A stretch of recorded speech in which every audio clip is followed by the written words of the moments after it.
Yo sí que creo que quizás estemos en un momento en el que pensamos que las olas de democracia serían las que predominaran a lo largo y ancho del mundo como esa mejor forma de gobierno, y podemos estar a las puertas de descubrir que es simplemente un paréntesis en la historia. La Unión Europea es una periferia ahora mismo dentro del sistema que se está constituyendo, ¿no? Imaginemos que sí que se avanza y se consigue ser potencia geopolítica, en mi opinión sería a costa de la propia democracia liberal.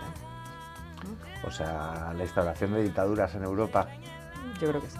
Hola amigos y amigas del Salto, bienvenidos y bienvenidas a Río Arriba, el programa de entrevistas del Salto TV. Actualmente no es que estemos en una crisis hegemónica, en una crisis democrática, es que estamos en una policrisis, como dice la persona que tenemos hoy en las entrevistas de Río Arriba. Unas crisis que se solapan unas con otras, la pérdida de los valores de lo que se llamaron las democracias liberales, la pérdida de aquello que llamamos la globalización neoliberal, la descomposición de todas esas fuerzas y de las ideas y las reglas que parecía que ponían el camino y las barreras a lo que era el mundo. Actualmente la guerra hegemónica entre Estados Unidos y China y ese papel de subalterno y casi saliéndose del eje que está cumpliendo la Unión Europea, que choca frontalmente con los cambios tectónicos que está habiendo a nivel geopolítico global. Nuestra invitada de hoy es una verdadera experta en el tema. Ella es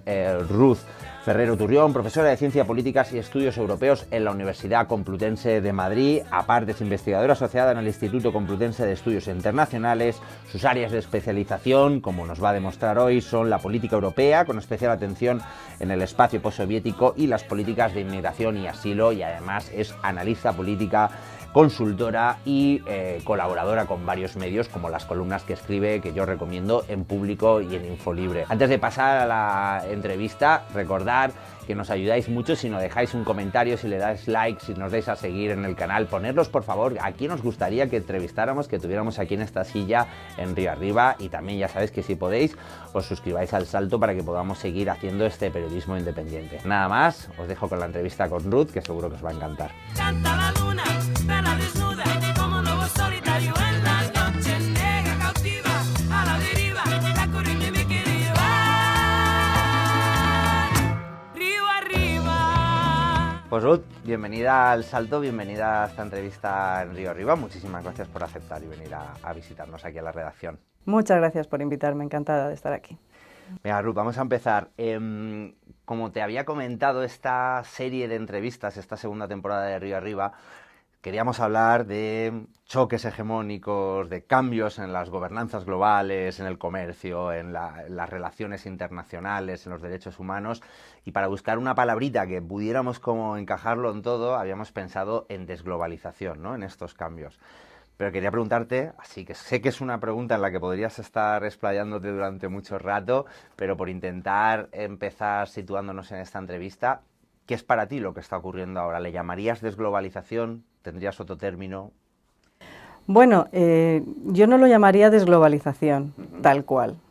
Es verdad que estamos viendo procesos que están moviendo placas tectónicas dentro del ámbito de la geopolítica, estamos viendo tendencias recesivas, más proteccionistas, ¿no?, que rompen con cuestiones que estaban incuestionables, es decir, que desde el fin de la Guerra Fría se avanzó en ese proceso de globalización neoliberal, porque la globalización es anterior a la implantación del pensamiento único neoliberal, y esa dinámica se implantó de manera crítica a lo largo y ancho de todo el planeta.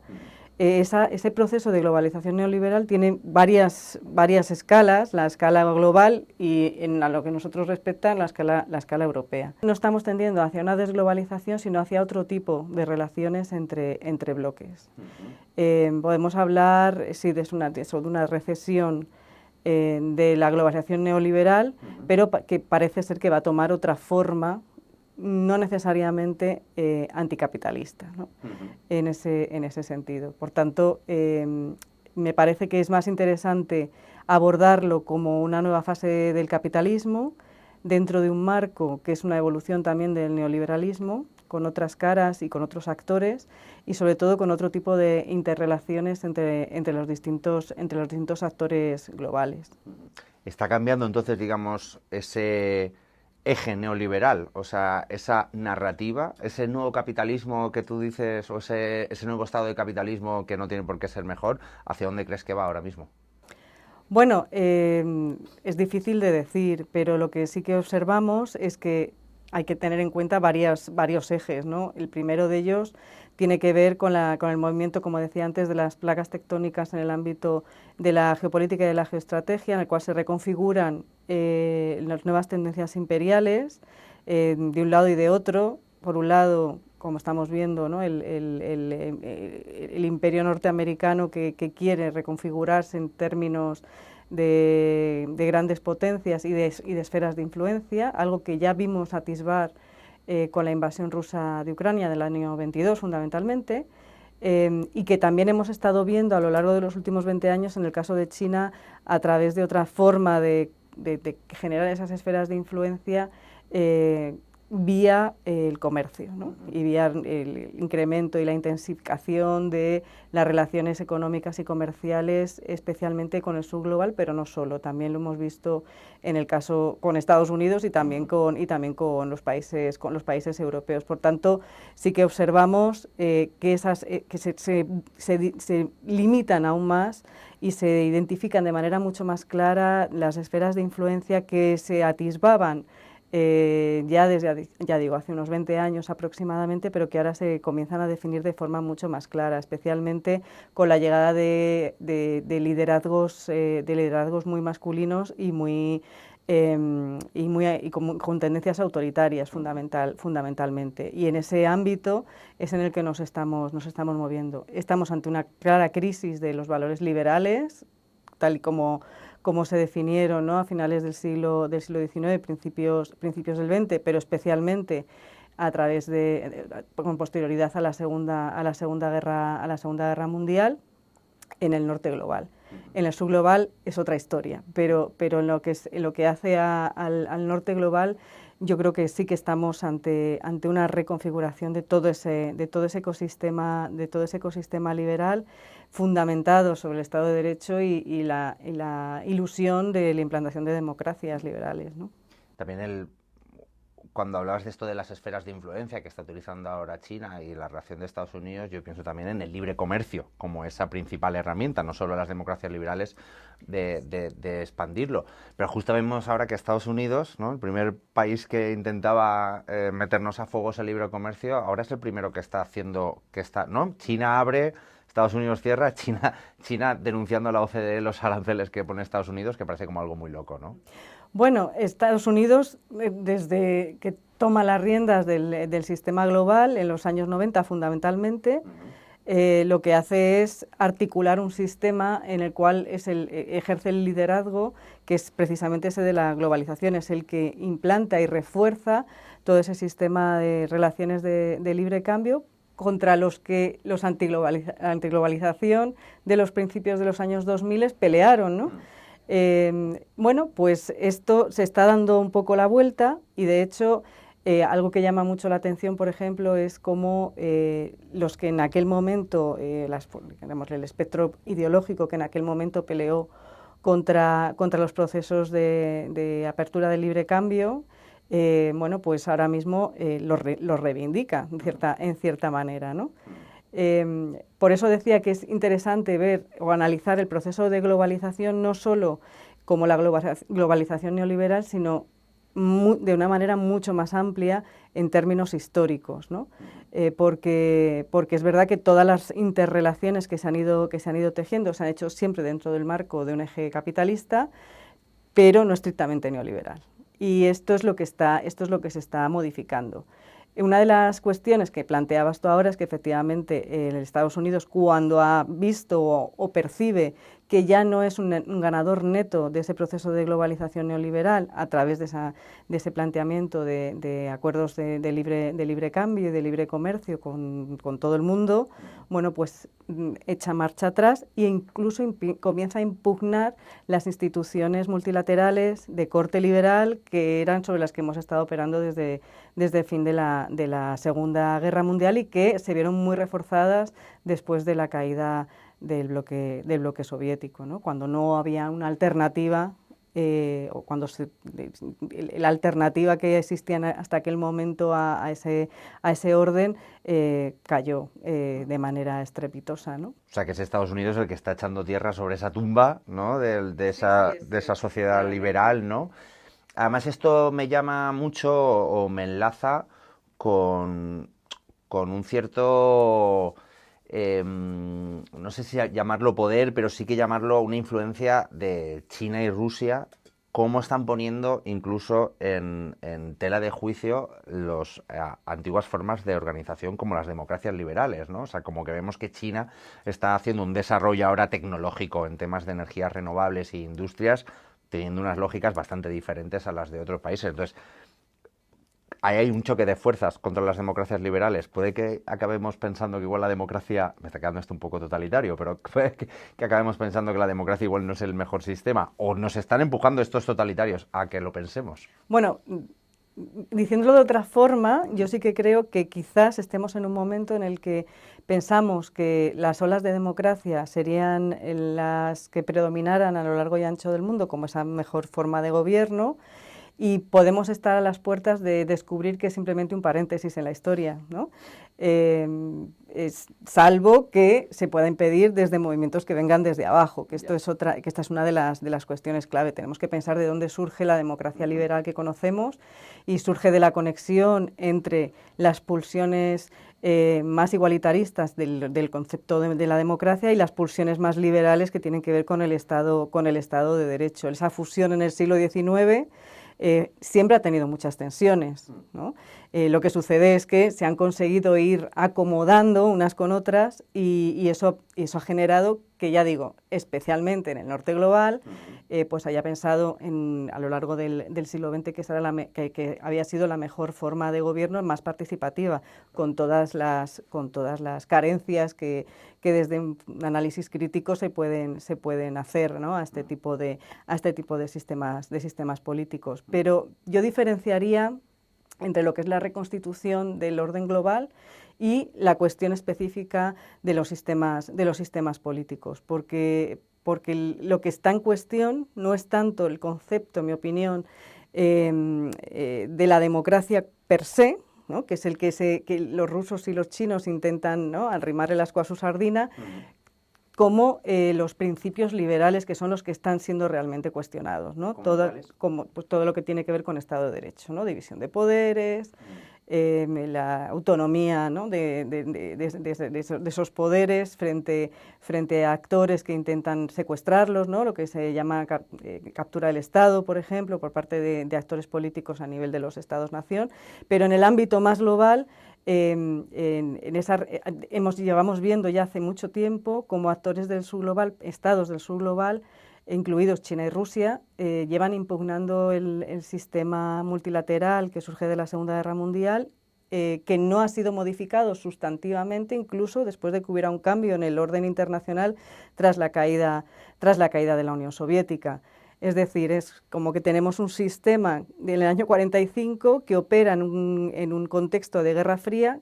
Termina ese sistema de Guerra Fría, ese mundo bipolar, pasamos a un mundo unipolar controlado por Estados Unidos, en el que se erige como el gran hegemón y el que instaura de lo que se ha llamado la Pax Americana, y opera esto que se llama la globalización feliz, ¿no?, en el cual Estados Unidos hace y deshace según sus propios intereses, y a ese sistema se suman de manera agregada el resto de estados que consideran que, aunque no lideran todo el proceso, sí que pueden sacar beneficio de toda esa dinámica. Cuando Estados Unidos piensa que ya no va a seguir siendo el actor ganador de toda esa dinámica, es cuando lo implosiona. Pero fíjate que es bien interesante cómo China ha estado pugnando por entrar dentro de ese juego durante muchos años, y un gran triunfo para los chinos fue entrar en la OMC.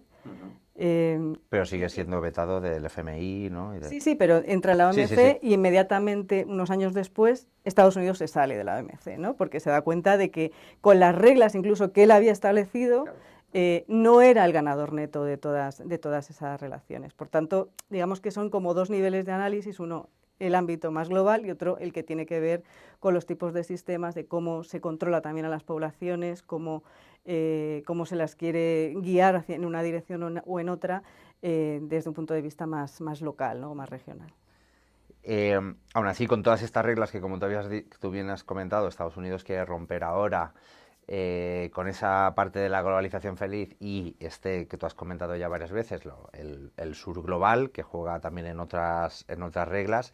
Ahora vemos que en el sur global hay una lista de países que quieren entrar en los BRICS, ¿no? O sea, que esta alianza que está haciendo como de contrapeso a la OTAN en este mundo multipolar tiene una lista de espera de bastantes países, ¿no? ¿Cómo analizas todo este movimiento de...? Bueno, yo el movimiento de los BRICS lo analizo desde ese punto de vista de esas potencias impugnadoras del sistema multilateral del año 45. Es decir, son potencias regionales o poderes emergentes que se dan cuenta de que son actores secundarios dentro de un orden global en el cual no tienen prácticamente ni voz ni parte porque no están sentados, con la excepción de China y de los rusos, en el Consejo de Seguridad.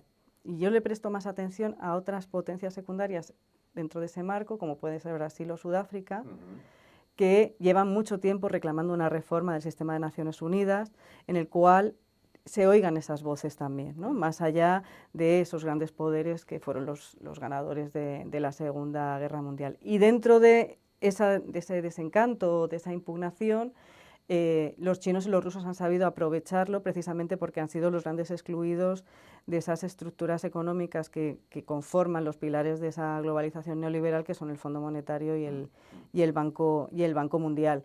Y en ese sentido, lo que comienzan a construir desde hace ya un tiempito es ese orden alternativo que empieza a tomar forma en tanto en cuanto se comienzan a articular instituciones económicas que efectivamente pueden empezar a hacer de contrapeso a ese Banco Mundial y a ese Fondo Monetario.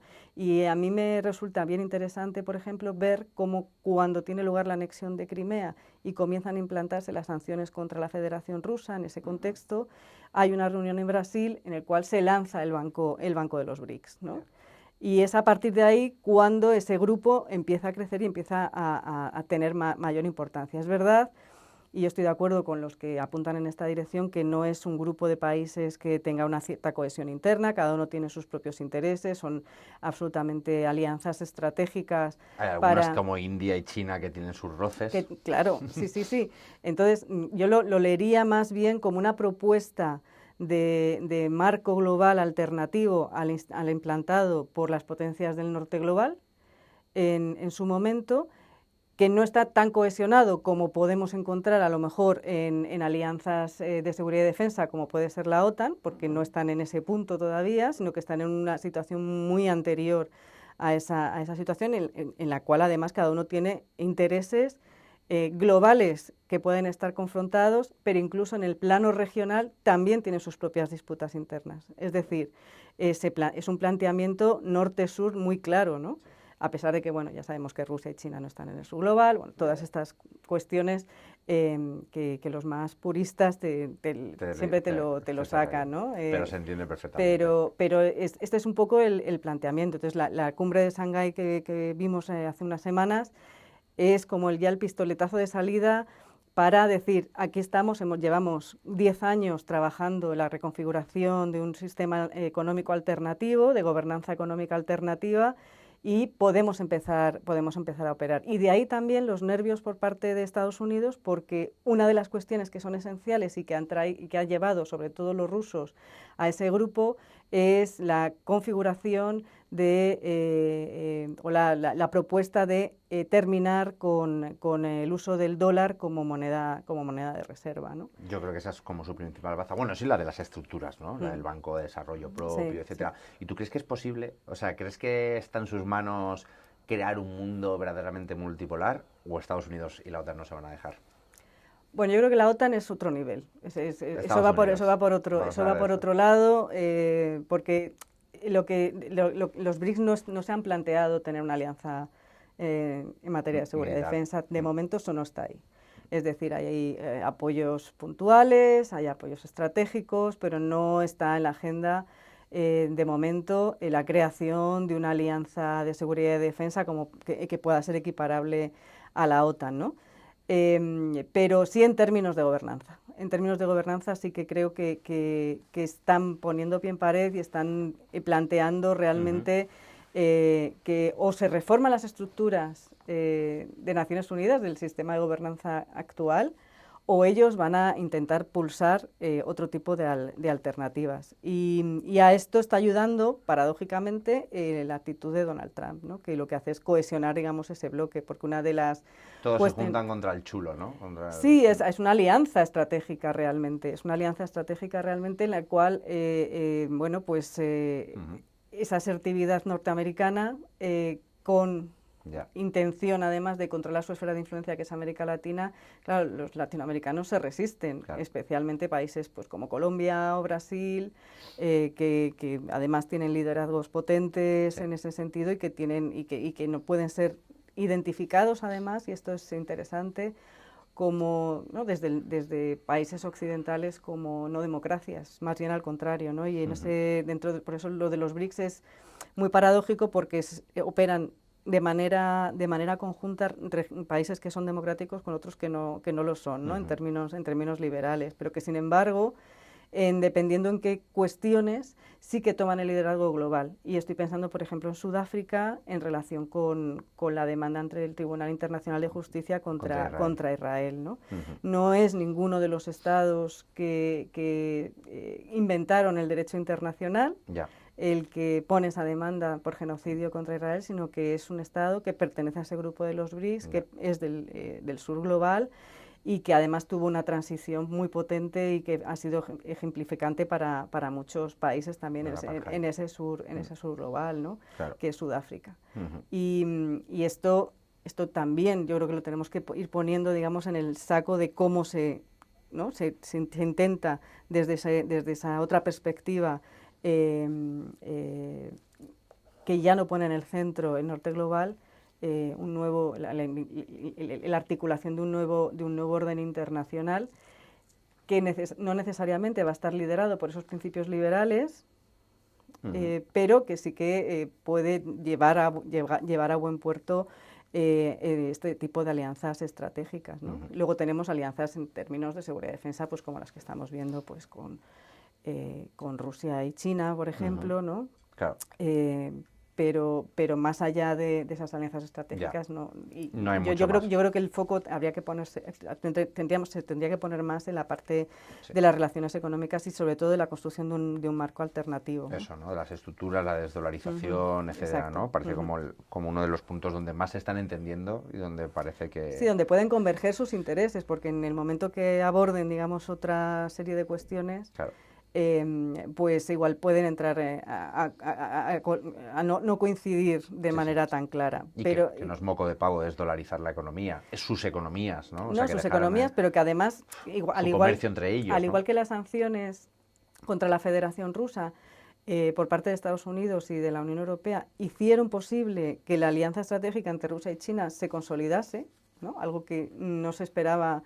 No estaba, digamos, en la agenda de los chinos ni de los rusos. El hecho de que se desconectase a Rusia de todas las relaciones con los países occidentales se hizo echarse a los brazos de China. Y con el tema de los recursos energéticos exactamente igual con la India, ¿no? Claro. Y si a eso le sumamos un Donald Trump que está con esta guerra de aduanas, claro. Bueno, pues, y vemos cómo está operando, por ejemplo, con un aliado en términos de seguridad como es India, pues nos da una ecuación prácticamente perfecta, ¿no? En ese sentido. Lo del juego a dos bandas de Modi en India también es para analizarlo, ¿no? Es como mirando, abrazándome con China, pero nunca dejando de hacerle carantoñas al señor Trump, ¿no? Claro, pero los acontecimientos de los últimos meses, yo no sé cuánto de temporal tendrán. Ya. ¿No? Porque los movimientos que ha hecho Estados Unidos en relación con la imposición de aduanas a India han enfadado mucho a Modi, que de nuevo es otro de esos líderes fuertes, que está arrastrando también a India, que en algún momento fue la democracia más importante del mundo, bueno, pues hacia algo que no necesariamente ya puede ser considerado una Sí, es que es un corte que se democracia. parece mucho realmente a Trump-Modi, ¿no? En cierto modo. Pero bueno, como tú bien dices, el otro día lo vimos abrazándose otra vez, ¿no? Con Xi Jinping y con Putin. Exacto. Te quería preguntar, igual ya has ido como dejando caer varias cosas, igual te lo tendría que haber preguntado al principio de todo, ¿no? Pero es cómo hemos llegado hasta aquí, ¿no? O sea, en qué situación estamos, que va muy relacionada con la primera pregunta que te hice, pero me gusta mucho un término que te he oído utilizar a veces, más que un término es una explicación completa, que es el tema de la policrisis, ¿no? O sea, ya has comentado yo creo que varias cosas, pero por resumirnos un poco cómo hemos llegado hasta aquí, qué significa esto de las múltiples crisis. Es un término que no es mío, que es de Adam Tooze y que lo que plantea es que hay una acumulación de crisis no resueltas que se van solapando una detrás de otra, ¿no? Y dentro de todas esas crisis pues aparecen desde la crisis climática, pasando por la crisis en el tema de valores, la crisis de democracia energética. Son una serie de crisis que no son resueltas en tiempo y forma, de la forma en la que deberían haber sido resueltas, sino que se van acumulando y no dan una respuesta para la ciudadanía, que a su vez está buscando esa respuesta, Claro. ¿no? Y lo que se genera es una mayor dosis de incertidumbre entre las poblaciones, que afecta fundamentalmente a aquellas sociedades que han estado viviendo a lo largo de estos años en democracia liberal, ¿no? Y que consideran que tienen la capacidad de poder elegir, ¿no? A sus representantes dentro del marco de la política para poder cambiar o revertir algunas de esas dinámicas. En los países que no han tenido esas democracias liberales o no las han tenido tan consolidadas, bueno, pues lo que sí que vamos observando es que cada vez tenemos más repuntes, movilización social fuerte, incluso revolucionaria, ¿no? Y esto no está exento de que tenga un efecto contagio también, ¿no? Ya el otro día, pues si nos vamos a los mapas, vemos como, por ejemplo, las revoluciones árabes tuvieron un efecto contagio también en los movimientos sociales en Europa, ¿no? Los motivos eran, en un caso, de aperturismo de los regímenes no democráticos en el norte de África, pero tuvieron un efecto rebote en las sociedades europeas en la forma de apelar, digamos, a los procesos de regeneración democrática que observaban como caducos y que no estaban dando respuestas a la ciudadanía. Las revoluciones árabes terminaron como terminaron, ¿no? Con un repliegue de nuevo hacia posiciones más autoritarias. Y en el caso de los países europeos todavía estamos con la resaca de esas movilizaciones, sociales. Pero si nos vamos a lo que está pasando ahora mismo, yo prestaría mucha atención a las revueltas jóvenes de la gente de la generación Z en Nepal y en Marruecos, ¿no? Y a todo el debate que se está dando en nuestras sociedades, por ejemplo, en relación con el tema de la vivienda y la apelación a esa guerra intergeneracional que ahora está tan de moda, ¿eh? Bueno, se pone de moda cada vez que hay que aprobar los presupuestos y la revalorización de las pensiones, pero ahora está duro. Pero está es duro. muy peligroso, porque ese debate lo que planteado en la forma en la que está planteado, lo que te lleva es a un cuestionamiento del propio Estado social. Claro. Y que es uno de los pilares... Y la solidaridad entre... Bueno, solidaridad intergeneracional, pero sobre todo es un cuestionamiento del Estado social. Y el no hacer un análisis de clase, en mi opinión, es absolutamente un desastre, porque es meter, ¿no? el eje de edad como una variable independiente cuando no lo es, ¿no? La variable independiente es los factores socioeconómicos, ¿no? Y de acceso, en este caso, pues, por ejemplo, a la vivienda, ¿no? Claro. Fíjate, justamente te iba a preguntar te quería intentar hacer un resumen de todo esto que me has dicho, entonces, por si yo lo he entendido bien, lo que vienes a decir es que como los partidos y las democracias no nos están solucionando los problemas, nos estamos fijando más en propuestas totalitarias, ¿no? Y te empalmo con esto porque justamente has dicho lo del antiestado o el antiestado de bienestar o organización. También vemos, porque claro, esto que te acabo de explicar es porque a la extrema derecha coge adeptos, digamos, ¿no? Pero también el anarcocapitalismo, ¿no? Que también es un factor, el antiestado total, con figuras como Milei. Sí, esta es, digamos, la otra pata, ¿no? La otra pata de todas estas corrientes globales. A mí me gustaría incidir sobre todo en que están interconectadas, que entre el norte y el sur global, que no es algo que permanezca aislado, sino que cada uno o cada sociedad opera dentro de su propio ecosistema, pero eso tiene un efecto rebote que se manifiesta de distintas formas. Toda esa parte de la antipolítica, efectivamente, tiene mucho que ver también con esa, ¿no?, tendencia global, ¿no?, está muy de moda, pues el tener sesgos autoritarios, ¿no?, y sobre todo de cuestionamiento del Estado de Derecho. Y ahí es donde entraría toda esa crisis del liberalismo que estábamos claro. Comentando, ¿no? ¿Por qué? Porque el pilar del Estado de Derecho y de las instituciones se sostiene sobre esos principios liberales. Y no hay ninguna propuesta que se sitúe, digamos, en el medio entre las propuestas más revolucionarias y las propuestas autoritarias, ¿no? Para dejar hacer. Y esa es la vía que está quedando libre porque no hay una articulación. Obviamente hay teóricos que hablan de todas estas cuestiones, pero en términos de política real no hay una propuesta sobre la mesa que pueda generar alternativa. Tenemos, digamos, los grandes partidos, en el caso europeo, por ser más concretos, ¿no? En el caso europeo tenemos los grandes partidos sistémicos que construyen ese Estado de social, esas democracias liberales con las que están trabajando hasta ahora y que implosionan en la crisis del 2008, con la crisis económica del 8, y en el cual empezamos a ver esas movilizaciones sociales que impugnan ese tipo de partidos que les llevan básicamente a una crisis de la intermediación política, un cuestionamiento de la legitimidad de esos propios actores. Claro. Y a partir de ahí lo que vemos es las propuestas autoritarias y nada más. Ya. Entonces, aquellos que quieren buscar, digamos, una tercera vía, que no me gusta mucho ese término por todas las connotaciones que tiene, pero esa tercera vía no existe en este momento, ¿no?, de manera articulada al menos. No podemos ver pequeños destellos en algunos lugares, pero no hay una tercera vía de acción política en este momento. Yo al menos no la veo en ningún país de la Unión Europea. Ya. Y lo de Milei, que no te he dicho. Dale, perdón. Lo de Milei. Cuando me has dicho autoritarismo y nada, ya pensaba con que eso era nada. No, ese es otro entre medias, ¿no? Claro, la apuesta de Milei en realidad es un alineamiento también con la potencia imperial que es la norteamericana, porque de nuevo tenemos acabamos de ver cómo les han rescatado puramente. Exactamente, ¿no? Exactamente. Entonces, es a través de estos rescates y a través de esas pulsiones más autoritarias, lo que se plantea es esa reconfiguración de los bloques, ¿no?, de subalternidad a un centro, ¿no?, desde unas periferias que en unos casos renuncian a intentar impugnar esa verticalidad en las relaciones con el centro y en otras ocasiones ni tan siquiera lo intentan, y estoy pensando, por ejemplo, en el caso de Europa.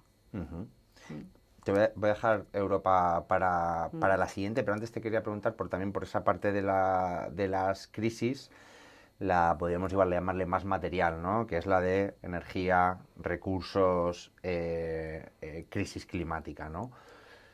¿Cómo ves, cómo analizas y replanteas esta nueva, no sé si llamarlo neocolonización por los recursos energéticos o el tema de los materiales raros o las nuevas fuentes de energía en esta reconfiguración global? Bueno, eso es la geopolítica en realidad, ¿no? Tenemos que hacer una lectura de esta nueva reconfiguración geopolítica del mundo, que pasa del multilateralismo, digamos, es la parte de gobernanza, pero de esa reconfiguración de las esferas de influencia también con un proceso de relocalización industrial, ¿no? Tenemos que pensar que durante muchos años en Estados Unidos y en Europa, que han sido en el marco del sistema mundo de Wallerstein el centro de ese mundo, ¿no?, de como potencias coloniales, han operado esas formas de financiarización de la economía y de desindustrialización del tejido productivo, ¿no?, que se han ido a otros lugares del mundo, que curiosamente es el sur global, ¿no? Dentro de ese marco se han articulado además propuestas políticas que tenían que ver, por ejemplo, ¿no?, con las políticas verdes, ¿no? Nosotros no tenemos industria textil porque la hemos relocalizado en otros lugares y por tanto nos hemos quitado una buena parte de las industrias contaminantes, ¿no? Pero esto es importante tenerlo en cuenta porque cuando vamos a la gobernanza multilateral, una de las joyas de la corona de la Unión Europea, por ejemplo, fue el poder marcar las normas que tenían que ver con la transición verde, ¿no? A nivel global. En el marco de la Unión Europea sí, pero también en el marco más multilateral y más global. Y en ese sentido, todo este proceso que tiene que ver con esa relocalización y financiarización de la economía ha tenido un peso fundamental en buena parte de estas sociedades que se han sentido como los grandes perdedores de esa globalización neoliberal. Aquellos que no fueron capaces de subirse a la ola de las nuevas tecnologías o del reciclaje de determinados empleos, bueno, pues se sienten como grandes perdedores, ¿no? Y tienen razón, son perdedores de ese proceso, porque los estados tampoco se han ocupado de una reconversión y de no dejar a nadie atrás, ¿no? En el caso de Estados Unidos, pues parece más evidente porque nunca hubo realmente un Estado protector, un Estado social, fue siempre mucho más reducido, nunca han construido realmente, más allá de Roosevelt, ¿no? Las políticas de protección social necesarias para que no hubiera poblaciones que se quedasen al margen de todos los procesos de progreso. Y por tanto encontramos núcleos de población que en muchos casos coinciden además con delimitaciones étnico-religiosas y que efectivamente tienen unas carencias fundamentales. Eso es lo que ha sabido leer muy bien Donald Trump, ¿no? Ha sabido leerlo perfectamente, primero con los colectivos blancos más deprimidos de las regiones industriales norteamericanas y en este segundo mandato también con aquellos que pertenecen a minorías étnicas como los latinos o los afroamericanos, ¿no? Porque en estas últimas elecciones es importante darse cuenta de que ha ganado las elecciones por los clivajes económicos y no tanto culturales. Nos vamos a algunos datos de encuestas de opinión, te estaban diciendo eso antes del día de las elecciones, ¿no? Que lo del feminismo y tal, todo esto tenía su peso, pero que lo esencial era el tema económico, ¿no? El eje económico. En el caso de Europa es distinto, porque lo que se observó aquí es un refuerzo de los estados del bienestar desde el final de la Guerra Fría, en el caso español mucho más tardío, pero lo que se ha observado es que en un momento de enorme incertidumbre geopolítica, con una necesidad de avanzar hacia ¿no? Esto que se llama la autonomía estratégica, o los franceses les gusta más soberanía estratégica, bueno, pues es necesario también tener acceso a materiales raros, a fuentes de energía que no colisionen o que colisionen lo menos posible con las políticas verdes, ¿no? Y de digitalización que se estaban poniendo en marcha, pero es que además con una necesidad imperativa que es la de la reindustrialización también del tejido productivo. Y esto es en lo que está la Unión Europea. Los Estados Unidos comenzaron antes, ¿no? Y en ese sentido, claro, Estados Unidos, ¿qué es lo que estamos viendo? Que en esa reconfiguración de sus esferas de influencia, ¿dónde está mirando? Pues aquellos territorios que considera que tienen que controlar y que además le pueden proveer de esos materiales raros, de esas fuentes de energía y de esa capacidad productiva que le va a hacer mucho más competitivo que el resto de sus rivales. De hecho, una de los ejes sobre los que está operando ya Estados Unidos es que no va a ser el único hegemón dentro de ese nuevo orden internacional. Marco Rubio ya lo ha dicho de manera... Ellos saben que va a haber una multipolaridad. Ellos están no, es que ellos están en eso. Ellos están en eso. Yo pensaba que nos iban a dejar. No, ellos están en eso. De hecho, lo han manifestado en distintos discursos y declaraciones. Marco Rubio dijo, Estados Unidos no va a ser el que se encargue del mundo, esto nos lo vamos a dividir, ¿no? Claro. Nosotros ahora mismo no tenemos capacidad. Ahora bien, aquella parte del mundo que nosotros controlemos la queremos de manera crítica y totalmente subalternizada, claro, ¿no? Y ahí es donde Perdona, entra. cuando hacías esto de los materiales raros y la subalternidad, a mí me viene a la cabeza las burradas de Trump diciendo que se va a hacer con Groenlandia. Claro, sí, sí. Pero no sé si te refieres Sí, sí, a sí. más. Bueno, Cosas es como esas, ¿no? Groenlandia y luego es cortarle las rutas marítimas a través del canal de Panamá a los chinos, Claro, o pues. tener acceso en exclusiva a materias primas esenciales Claro. y de biodiversidad que se encuentran en América Latina, ¿no? Ujú. Pensemos, por ejemplo, en todo el triángulo del litio Sí. y cómo el capital chino está absolutamente infiltrado en todas estas materias, en todas estas explotaciones en toda América Latina. Y por eso la gran obsesión de Donald Trump en el continente americano es controlar el canal de Panamá, por un lado, por otro lado, tener el acceso a Groenlandia, que le da a su vez acceso al Ártico, que también tiene una buena parte de esos materiales. Ya están pensando en el Ártico también como una nueva ruta, ¿no? No, Pensando claro, en el deshielo, que pero eso me parece como... claro, esto me es estalla la cabeza. muy interesante, porque Sí. esa es, en términos geopolíticos, la gran lucha que vamos a empezar a ver una vez se solucione el resto, ¿no? ¿Por qué? Porque efectivamente el cambio climático está haciendo que se abran nuevas rutas y quien controle fundamentalmente el Ártico va a tener acceso a esas rutas que le permiten navegar de manera más rápida, Eso. llegar a lugares de todo el planeta de forma mucho más rápida y tener acceso a materiales raros que hasta ahora no estaban disponibles, ¿no? Claro. Y por eso el control de Groenlandia es fundamental. Eso es fundamental. Y Donald Trump considera que eso es parte de su área de influencia, al igual que lo es Canadá, ¿no? Y por otro lado, claro, aquí la cuestión es el papel que puede jugar ahí la Unión Europea, si es que puede jugar algún papel o está dispuesta a jugar algún papel en ese sentido, porque ahora mismo Estados Unidos considera que la Unión Europea es su área de influencia. Claro. ¿No? Esta te la iba a dejar para luego, pero claro, ya me has dicho, ¿cuál es el papel de la Unión Europea? Claro. Y si no tenemos un papel, ¿por qué ha sido? ¿Por qué hemos llegado a no tener un papel? Bueno, en términos geopolíticos, la Unión Europea no surge como un proyecto geopolítico, surge como una alianza comercial, económica. Entonces, el primer ítem que se quería conseguir era la consecución de un mercado único, que hiciera que los países que formasen parte de ese mercado único tuvieran la suficiente resiliencia, la suficiente capacidad como para dictar las normas económicas del mundo. Porque es verdad que no tenemos un número de consumidores tan elevado como se puede encontrar, por ejemplo, en China o en India o en otros países muy poblados, pero sí que es verdad que es un mercado, exactamente, es un mercado de consumidores con un mayor poder adquisitivo y por tanto con esa capacidad. Justo antes de la pandemia, si de algo presumía la Unión Europea era de ser un poder regulatorio, es decir, toda la atracción de las grandes rutas y de los grandes productores comerciales, multinacionales y demás, querían implantarse y querían tener llegada al mercado europeo, precisamente por esa mayor capacidad de consumo y porque, pero para eso la Unión Europea dijo, yo tengo mis reglas, tenéis que cumplir esas reglas. Y esta ha sido la gran baza de la Unión Europea y donde se ha puesto una buena parte del esfuerzo de construcción europea.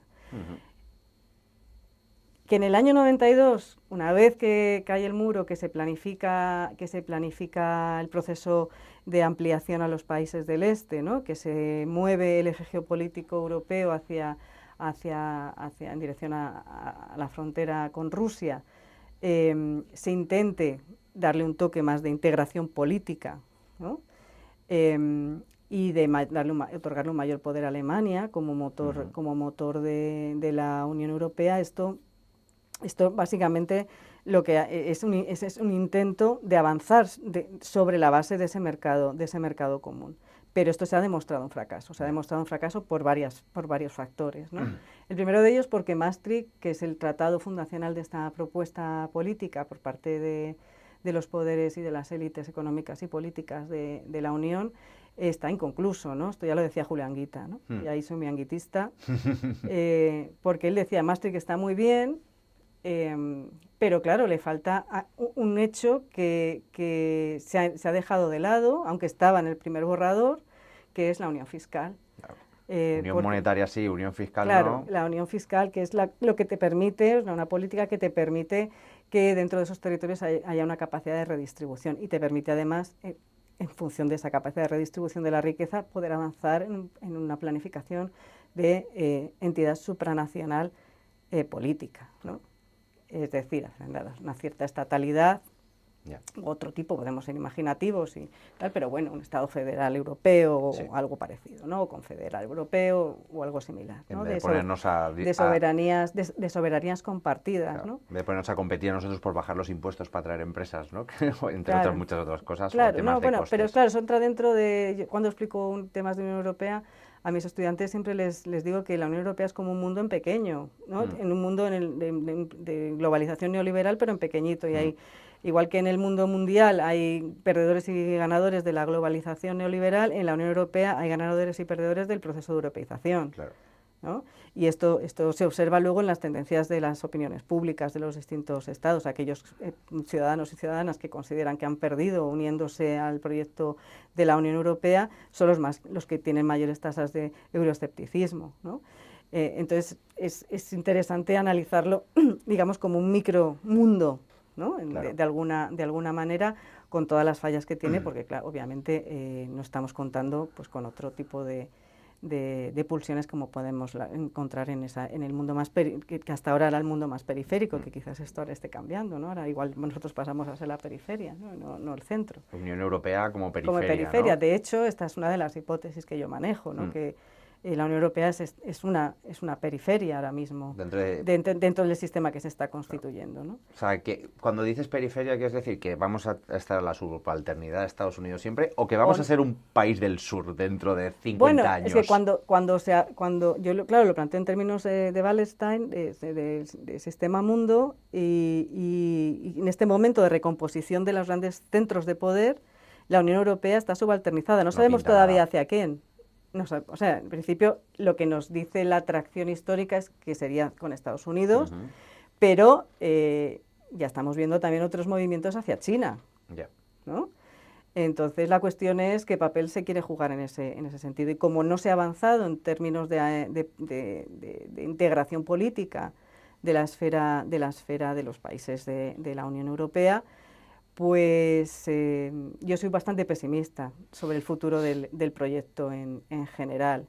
Creo que en este momento estamos en una situación de defensa numantina del mercado único y es esto lo que se está intentando proteger, ¿no? Porque no se puede avanzar hacia una mayor unión política, porque no se ha conseguido llegar a los grandes acuerdos de unión de capitales, unión fiscal, etcétera, etcétera, y se quiere, sin embargo, defender aquello que se ha ido construyendo a lo largo de todos estos años del año 52, ¿no? Que es ese mercado común. Un mercado común que, por cierto, tiene muchísimas herramientas que no están siendo utilizadas, como que nos permitirían ejercer una defensa mayor, digamos, de ese ecosistema en relación, por ejemplo, con Estados Unidos y la guerra aduanera, ¿no? de Donald Trump. Pero hay dos opciones en este momento, en esta competición imperial que estábamos comentando para el caso de la Unión Europea. Cuenta con una desventaja de entrada, que es que no es un Estado. Claro, 27 personas pegándose. Claro, son 27 focos de interés político que no han avanzado en esa unión política. Y por tanto es muy difícil que pueda constituirse como un actor geopolítico, porque de lo que estamos hablando aquí es de competir con potencias imperiales, ¿no? Los chinos, los norteamericanos, en menor medida los rusos, ¿no? Que esto sí que le fastidió mucho a Putin cuando Obama dijo que Rusia es una potencia regional, y esto le enervó. Bueno, pues claro, son todo potencias imperiales. La Unión Europea no lo es, o no tiene esa capacidad de serlo, precisamente porque no es una potencia estatal. Claro. Por meter un factor más, o no sé si llamarlo una... Yo soy igual que tú de pesimista sobre la Unión Europea, Pero sí que es verdad que ha habido como ciertos cambios, o por lo menos ciertas llamadas de atención, ¿no? La deuda mutualizada, los discursos ahora de posible formación de un ejército europeo, o sea, pero son todos muy tímidos, ¿no? Se me ocurre también en los fondos Next Generation, ¿no? Esos 800.000 millones así a lo loco. Pero al final, por un lado, me parece que es demasiado como tímido, ¿no? Otra de las personas que entrevistamos para esta serie de entrevistas me dijo, Europa son los únicos que se siguen creyendo en el neoliberalismo, ¿no? Y por eso se van a quedar atrás, ¿no? Y al final vemos que la única vía por la que parece que tal es la del rearme, ¿no? Es como esa nueva narrativa europea, ¿no? Entonces, se está quedando atrás por seguir encabezonados en el libre comercio, el libre mercado, mientras China y Estados Unidos van a la suya. Bueno, es que yo no estoy muy de acuerdo con ese diagnóstico. Quiero decir... Yo he hecho un poco de abogado de diablo de la Unión Europea. Sí, pero quiero decir que es verdad que en momentos coyunturales se ha apostado pues esa mutualización de la deuda en el momento de la COVID, ¿no? Bien. Se habló incluso del momento hamiltoniano, gran ventana de oportunidad para avanzar precisamente en esto que yo soy muy pesada con esto, pero creo que es importante serlo, ¿no? Si no hay unión fiscal y no hay unión de capitales, es imposible avanzar en un proceso federalizante de la Unión Europea. Y aquí hay de nuevo varias hipótesis. Hay quien dice que precisamente por esa fuerza que está tomando, digamos, toda la política sectorial en materia de defensa, puede ser la excusa perfecta para avanzar en ese proceso federalizante. Pero esto ya lo vimos con la mutualización de la deuda durante el COVID y eso no llevó a ningún sitio. Hubo un paréntesis en el semestre europeo, en la gobernanza europea en términos económicos, que ahora ya se está pensando en levantar, ¿no? Y de hecho se ha levantado en todas las áreas menos en lo que tiene que ver con la defensa. Entonces me parece que lo primero que hay que hacer es sentar un marco más general y luego avanzar en las distintas políticas sectoriales. No se ha hablado en ningún caso de crear un ejército europeo. Cuidado, se habla de una Europa de la defensa, que no es exactamente lo mismo. Vale. O sea, bueno, sí, vale. ¿No? Ya digo yo que esto no es exactamente, que no es exactamente lo mismo, sí. Sino que además está además sostenida sobre las pulsiones nacionales estatales. O sea, los alemanes dicen que ellos van al rearme, pero van al rearme para Alemania. Claro. ¿No? En función de los propios intereses de Alemania, no de una idea de una Europa de la defensa en términos supranacionales. Esto no está en la agenda ni se le espera. Casi es un reciclaje de su propia industria. No es casi, es salvemos al soldado Alemania. Claro. ¿No? Y los planes de Draghi y de Letta tienen que ver, por un lado, con el refuerzo del mercado único, es decir, salvar al mercado único, ya que lo demás no se va a poder avanzar. Ya. Y poner en marcha un proceso de reindustrialización, es decir, trascender, ¿no? Donde hemos encontrado las debilidades en el ámbito productivo, que es en la no industrialización, sino en la financiarización de la economía, precisamente porque fuimos los que más nos creímos ese proceso de globalización neoliberal. Y ahora hay que dar marcha atrás. ¿Y cuál es la manera más fácil de dar marcha atrás? A través de la aplicación de políticas neokeynesianas vía la industria militar, ¿no? Claro. Este es un poco el juego, pero no es en términos supranacionales. Solamente se opera en términos supranacionales en alguna concesión de fondos, como esos 150.000 millones de euros que puso sobre la mesa von der Leyen, ¿no? Para los procesos de reindustrialización del complejo militar industrial, ¿no? Alemán principalmente, ¿no? No alemán, no, porque podías pedirlo. De hecho, España es de los países que ha pedido fondos y demás. Entonces, se fía todo de nuevo a las leyes del mercado, es verdad, esto que decía quien fuera que lo dijera, se sigue creyendo el neoliberalismo porque confían en que las propias empresas que se van a nutrir de fondos públicos, empresas industriales que se van a ir transformando de producciones civiles a producciones militares y que van a favorecer los procesos de modernización de esas propias industrias e infraestructuras, van a generar alianzas con otras industrias de otros países también de la Unión Europea y que con esos consorcios empresariales van a conseguir ser lo suficientemente competitivos como para hacer frente a algún enemigo que Caracalas pone todos los días sobre la mesa, que es Rusia, ¿no? Pero para sostener este incremento del gasto público en el ámbito de la defensa y avanzar en esos procesos de modernización, tienes que generar una pulsión y una tensión social, ¿no? Es decir, introducir más incertidumbre, más miedo a un enemigo que sea tangible. Putin. Claro, Putin, Rusia, da igual que no esté Putin, porque Rusia siempre va a ser la bruja mala, ¿no? Porque eso es lo único que te puede permitir avanzar en lo que hemos mencionado antes de recorte del Estado social. Ya lo está diciendo el canciller Merz, este Estado social alemán no es sostenible porque tiene muchísimo gasto público y por tanto hay que empezar a recortar. Mientras que por el otro lado se incrementa el gasto en materia Francia aplicando austeridad. Y Francia aplicando austeridad. Te quería, para ir ya cerrando poco a poco, te quería preguntar sobre otra de los factores en los que tú eres experta, que es el tema de la movimientos migración, ¿no? O sea, ¿qué papel tiene?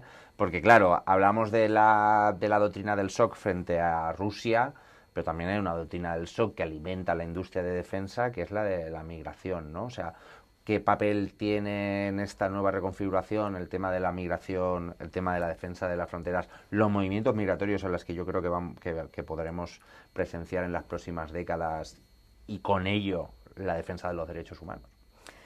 Bueno, la cuestión migratoria, los fenómenos migratorios, yo ya, claro, soy ya muy mayor, pero llevamos muchos años hablando de la Europa fortaleza. Muchos. ¿No? Muchos, no es algo que sea como el gran concepto ahora mismo. Es verdad que se habla poco ahora de Europa fortaleza. Bueno, yo creo que es lo que tú dices, se utilizan otros términos. Yo creo que cuando cuando no hay un motivo del miedo, desde la izquierda estamos más fuertes para decir ese tipo de frases, ¿no? Cuando hizo el acuerdo con Turquía y ese tipo de cosas, pero ahora el mismo miedo, ¿no? O sea, hay gente defendiendo el rearme, gente de izquierdas, quiero decir, defendiendo el rearme. Entonces, claro, eso también, esos conceptos los deja un poco en el aire, ¿no?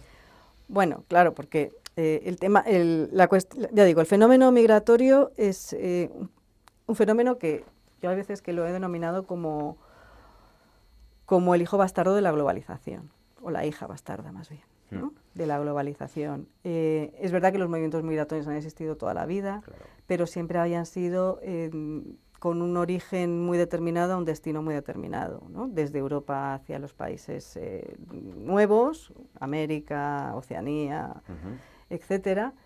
Y es solo con la globalización neoliberal cuando los flujos son de ida y vuelta, no tienen un centro ni un destino fijado, sino que son mucho más volátiles.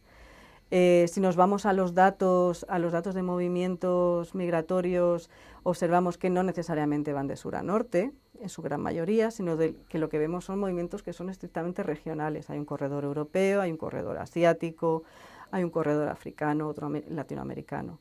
Y de hecho, las migraciones sur-norte están prácticamente empatadas con estos otros movimientos, ¿no? En términos de números, ¿no? Otra cosa es la percepción que haya, que esto es otro cantar. Claro. Pero en términos numéricos, sobre todo los movimientos se hacen dentro de las regiones, ¿no? Grandes regiones, no estoy pensando en Castilla-La Mancha, pero sí en términos, pues, ya digo, el corredor asiático es el más fuerte de todos, hay un polo de atracción tremendo en los países del Golfo, por ejemplo, que en eso, claro, desde Europa no se ve demasiado, y demás. En el caso de cómo se enfrenta desde los poderes políticos la gestión de esos flujos, tiene mucho que ver con cómo se constituye el imaginario colectivo en relación con cómo deben de ser las sociedades, si deben ser sociedades abiertas o cerradas, ¿no? Más mestizas o menos mestizas, si hay un momento de un estado social expansivo o no, ¿no?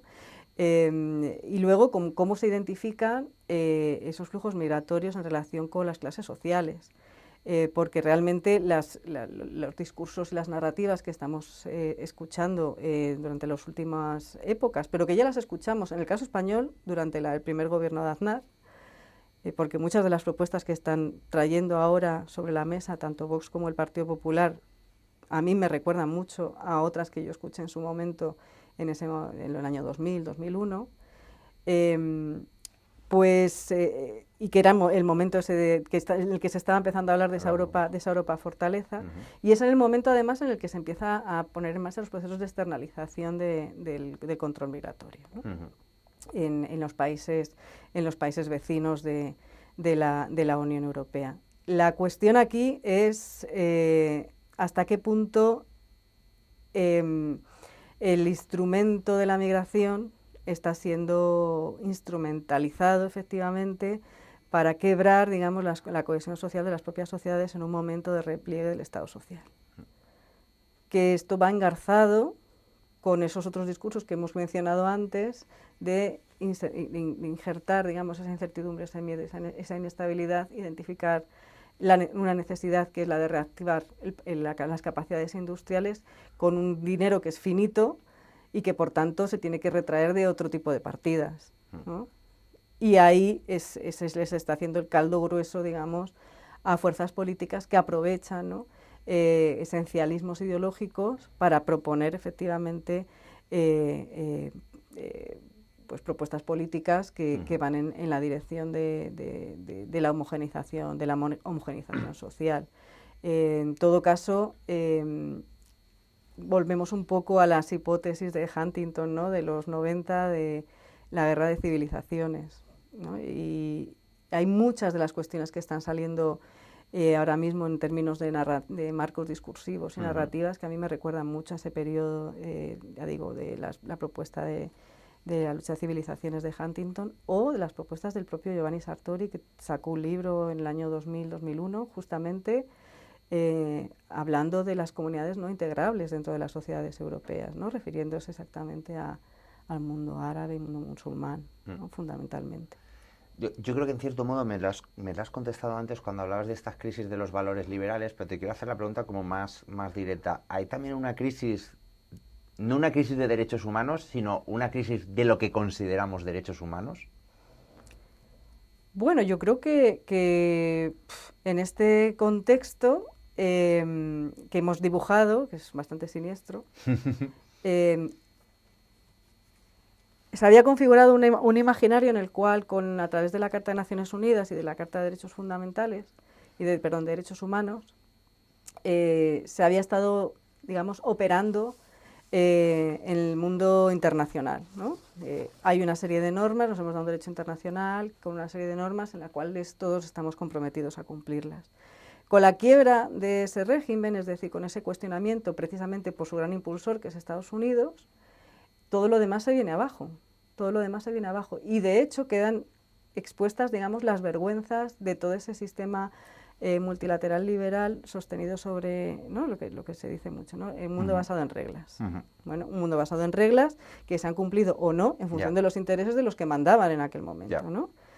Es decir, tampoco quiero yo ser la más ceniza del mundo, pero el orden internacional basado en reglas, sostenido, ¿no?, sobre la base de derechos humanos, solamente se ha impuesto en la medida que coincidía la defensa de esos derechos humanos con los intereses de las grandes potencias, ¿no? Y eso lo hemos visto en las guerras yugoslavas, lo hemos visto en Irak y Afganistán, o bueno, pues con los bombardeos de Libia o con los bombardeos de Serbia, ¿no? Si no ha habido una coincidencia estricta entre esos intereses de las grandes potencias y la defensa de los derechos humanos, estos no se han respetado, ¿no? Si no, no se hubiera consentido el genocidio en Srebrenica o se hubiera consentido los genocidios en Ruanda, ¿no?, por ejemplo, ¿no? Por irnos más atrás y no ir a los ejemplos que podemos que tenemos todos en la cabeza. La diferencia está en que en aquel momento, en los de los años 90, pensad que estamos en la primera mitad de los años 90, es cuando es Estados Unidos el que se había erigido como el gran gendarme global, estaba imponiendo su Pax Americana y por lo tanto tenía extremo interés en que se dictasen unas normas, esas que decimos que defendemos basadas en reglas, sostenidas sobre la Carta de Derechos Humanos, para tener las instituciones que permitiesen esa justicia global. Pero sin embargo, si nos vamos, por dar un detalle que a mí se me ha parecido simpático, ¿no?, por decirlo de alguna manera, cuando se aprueba el Tratado de Roma para crear el Tribunal Penal Internacional, hay una serie de países que no lo firman, entre otros Estados Unidos, Federación Rusa, China, Israel, todos estos no han firmado, Ucrania, todos estos no firmaron, ¿no? ese tratado de lo que iba era de crear una Corte Internacional, penal internacional, que permitiese juzgar por crímenes contra los derechos humanos a cualquier ciudadano de los países firmantes, que no pasaran por sus tribunales nacionales, sino que pasaran directamente por la justicia internacional. Ya. ¿Vale?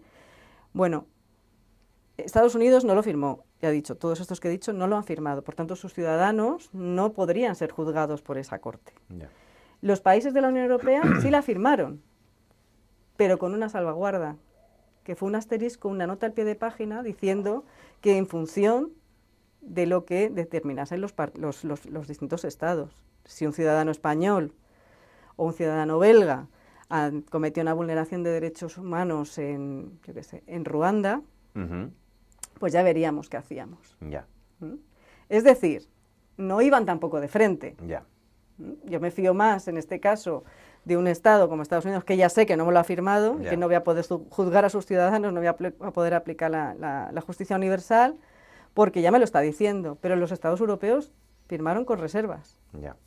¿Mm? Y esto es parte de esas trampas que nos hemos ido haciendo al solitario. Entonces, a mí me parece ahora muy importante ser una defensa cerrada, efectivamente, de la Carta de Derechos Humanos, pero yo creo que no podemos ser inocentes ni naïfs a la hora de saber qué es exactamente lo que estamos defendiendo y cómo se han estado preservando, digamos, todas esas normas a lo largo del tiempo y en función de qué intereses se han movido. Por ir acabando, Ruth, que ya te tengo aquí un buen ratico, quiero, no sé decirte que saques la bola de cristal, pero por lo menos que hagas... Además me gustaría si puede ser como un par de escenarios, ¿no? O sea, ¿a dónde nos lleva la corriente? ¿Dónde crees tú que puede estar esta guerra hegemónica en la próxima década? ¿Dónde puede estar el papel de la Unión Europea? Y no sé si, ¿qué podría pasar para cambiar? ¿Qué podría pasar para espabilar? Hay otra cosa que no te he preguntado, es ¿qué hacen las izquierdas en todo este panorama, no? Pues igual las puedo empalmar, ¿no? Bueno, la de las izquierdas es corta. Dale. Porque, bueno, ya lo he comentado antes, ¿no? Si no existe una tercera vía, no hay una tercera vía, o no está articulada por el momento esa tercera vía que trascienda, digamos, y que se recupere, en mi opinión, del shock mental del fracaso del socialismo, ¿no? De los regímenes de socialismo real y de la crisis de la socialdemocracia. Obviamente no... Pues ¿qué debería hacer la izquierda para espabilar en este sentido? ¿Cuáles son las ideas fuerza? ¿Cuáles son los movimientos? ¿De qué nos tenemos que dar cuenta? Bueno, pues de todo esto que... Primero, darnos cuenta del mundo en el que estamos, ¿no? Eso es lo primero. Que la socialdemocracia liberal no ha servido, ¿no? Bueno, entró en una crisis de la cual nunca ha sabido recuperarse, y de hecho las alternativas a esa socialdemocracia, que fue el socialliberalismo, fue peor todavía, Claro. ¿no? Entonces yo creo que en cierta medida recuperar esa socialdemocracia clásica, la defensa, en el caso de los países europeos, yo creo que tenemos que ver un poco rescatar experiencias históricas que en algún momento pudieron llegar a funcionar y luego, pues obviamente, acompasarnos con el ritmo de los tiempos, es decir, no podemos quedarnos pensando en ilusiones pasadas, las nostalgias no son buenas consejeras, porque luego hay otros actores que están yendo mucho más rápido, ¿no? Ya. Y yo creo que una de las cuestiones aquí claves es también la formación de cuadros a la antigua usanza, ¿no? Como hacían en los partidos de las izquierdas en los 70, en los 60, Uh-huh. que sin tampoco llegar con los ladrillos teóricos de la Ya. época, ¿no? Pero sí me parece que por ahí yo es que aquí soy muy pragmática, tengo que decir. Eso está genial. Yo soy muy pragmática y entonces ahí creo que conocer en el ecosistema en el que se está es fundamental para poder empezar también a construir y hacer propuestas que puedan cuajar, ¿no? Yo creo que esto para mí esto es la clave, ¿no? Propuestas que puedan cuajar, además que has usado ese término. O sea, como que yo creo que la derecha, esto que dices que tú que sabes más rápido, la derecha ha sabido mostrar como unos futuros entre utópicos y que pueden cuajar, ¿no? Y a la izquierda nos falta eso, ¿no? Ya tenemos- no sabemos imaginar futuros. Exactamente, no tenemos la imaginación en este momento suficiente como para pensar un mundo diferente en el que estamos, ¿no? Y entonces, en tanto en cuanto no seamos capaces de hacerlo, pues me parece que no vamos por el buen camino. Y también hay que pensar que las propuestas de los nacionalpopulismos actuales no han empezado ahora, ¿no? Llevan 25 años trabajando el marco ideológico y ahora lo que yo observo es que no tenemos lugares en los cuales se reflexione, se analice, ¿no? Se pueda compartir, ¿no? Pensamiento y propuestas de manera amigable, ¿no? Y sin una pulsión de competencia partidaria, ¿no? Y para mí eso falta, ¿no? Eso en el plano de las izquierdas. Y luego ya el otro... Quitamos las izquierdas de la ecuación, entonces, ¿a dónde nos lleva la inercia?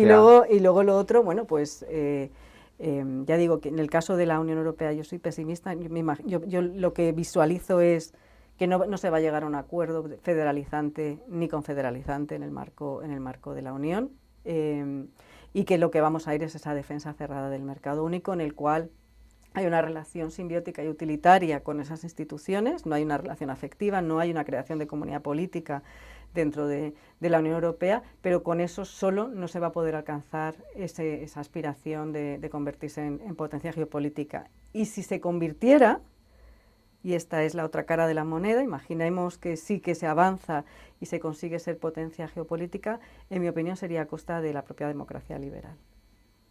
O sea, la instauración de dictaduras en Europa. Yo creo que sí. Sí. Y una dictadura no estilo clásico, obviamente, tecnocracia, pero ¿no? un tecnopopulismo, ¿no? Perfectamente sostenido sobre... ¿En los países o en la Unión Europea? Esto me parece súper curioso. En los países que luego impactaría en el marco de la gobernanza europea, evidentemente. ¿Crees que los países, partidos de la extrema derecha, estos que se están juntando en un montón de grupos en la Unión Europea, hay algunos que vayan en esta línea? Ellos están por la defensa del mercado único, porque es un escenario... Ponen lo identitario enfrente, pero realmente están en eso, ¿no? La defensa del mercado único, porque es un marco que les ha sido muy beneficioso, que les ha permitido además asentarse en el poder, crear sus propias redes clientelares, precisamente porque están sostenidos sobre un grupo de consumidores con gran capacidad adquisitiva. Y esto, además, el imaginario del mercado único también les ha hecho crecer económicamente, ¿no? Y desarrollar sus propias industrias. Con toda la cuestión de la Europa de la defensa, esto va a seguir alimentando en el corto y en el medio plazo este imaginario, porque como se encargan de decirnos, toda la política de rearme va a crear muchos puestos de trabajo, ¿no? Las políticas neokeynesianas precisamente son eso, ¿no? El poner a la Unión Europea en posición de combate significa eso, ¿no? Una economía de guerra que va a generar muchos puestos de trabajo, va a generar modernización, va a generar procesos de industrialización potentes, y esto va a revertir mayores ingresos para una parte importante de una clase trabajadora que hasta ahora igual estaba mucho más precarizada, ¿no? La cuestión es cómo armar un discurso que sea creíble y que se contraponga a esto, que se pueda contraponer a esto otro. Y sobre esa base industrial y de crecimiento, los partidos nacionalpopulistas tienen mucho que ganar. Y ya por última, te lo juro, y en el choque China-Estados Unidos... Y en el choque China-Estados Unidos, ya te lo he dicho al principio, yo lo veo como una competición de grandes potencias y la reconfiguración en un mundo multipolar. No necesariamente, eso sí, sostenido sobre los principios liberales, que eso es la clave de ahora mismo del sistema de gobernanza global en el que estamos, que son los principios liberales. No va a ser un sistema anárquico, pero no va a ser un sistema liberal. Por Ruth Ferrero Turrión, profesora de Ciencias Políticas y Estudios Europeos en la Universidad Complutense de Madrid, analista geopolítica, consultora. Muchísimas gracias, ha sido un placer. Muchas gracias. Ha estado genial la charla. Pues nada, amigos y amigas, hasta aquí ha llegado esta nueva entrevista de Arriba Arriba, que espero que os haya gustado tanto como a mí. Recordad que nos ayudáis mucho si nos dejáis un comentario, decidnos a quién queréis ver en las próximas entrevistas, si le dais al me gusta, si lo compartís con tu gente, y también recordad que todo esto se paga gracias a las 10.000 personas que apoyan este proyecto suscribiéndose, o sea que si podéis suscribiros al Salto. Yo soy Yago Álvarez Barbal, responsable de Economía. Nos vemos la semana que viene. Un besito.